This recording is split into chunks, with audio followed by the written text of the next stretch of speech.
Interessante quando você falou que o capitalismo não vive sem o Estado. Por que que você fala isso? É uma interpretação minha, tentando entender. Porque a tua base é marxista. E detalhe, eu tenho saudade daqueles marxistas que realmente estudavam. Certamente é o teu caso. Porque jamais, por exemplo, eles permitiriam essa ascensão do lumpenzinato. Jamais eles permitiriam. Porque isso é um erro. É um erro que foi construído. E agora nós vivemos com todo esse bando de lumpen por aí, achando que estão fazendo sociedade, fazendo cultura. Não estão. E por isso eu acho interessante. Mas veja, quando você falou o capitalismo, ele não vive sem o Estado.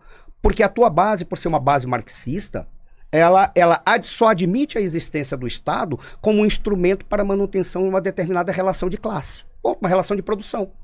É por isso, então, não tem como pensar, até pela própria tese marxista, você começa com modos de produção, até chegar no último modo de produção, que seria o transitório, quando você não tem mais Estado. Mas para cada modo de produção, você tem um modelo de regime político e de Estado. E no caso do capitalismo, você teria o Estado burguês. Essa é a tese que é defendida pelos marxistas. Então, aí você diz assim, não tem como o capitalismo se manter se ele não tiver o Estado burguês para garantir que determinados grupos concentrem o poder e concentrem a renda ou concentrem a produção. E por isso enriqueçam em detrimento de outros.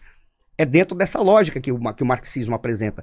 Da perspectiva que eu adoto, eu prefiro dizer, nós podemos construir um capitalismo adequado, inclusive reduzindo o Estado, chegando praticamente ao sonho que tem do marxismo de não existir mais Estado, em que nós substituiremos o domínio de homens pelos homens pela administração das coisas pelos homens. Mas eu acredito que os pilares da liberdade e da propriedade é que podem permitir isso, razão pela qual eu posso ver o Estado de uma outra perspectiva e não apenas como um instrumento de manutenção de uma certa relação de classes sociais. A minha interpretação sobre o Estado é marxista, mas ela não pode brigar com o mundo real. Eu tenho que dar conta do mundo real. Se tu pegar o desenvolvimento capitalista inglês, originário então, onde deu a Revolução Industrial, se não tem um Estado ali, não tem desenvolvimento capitalista.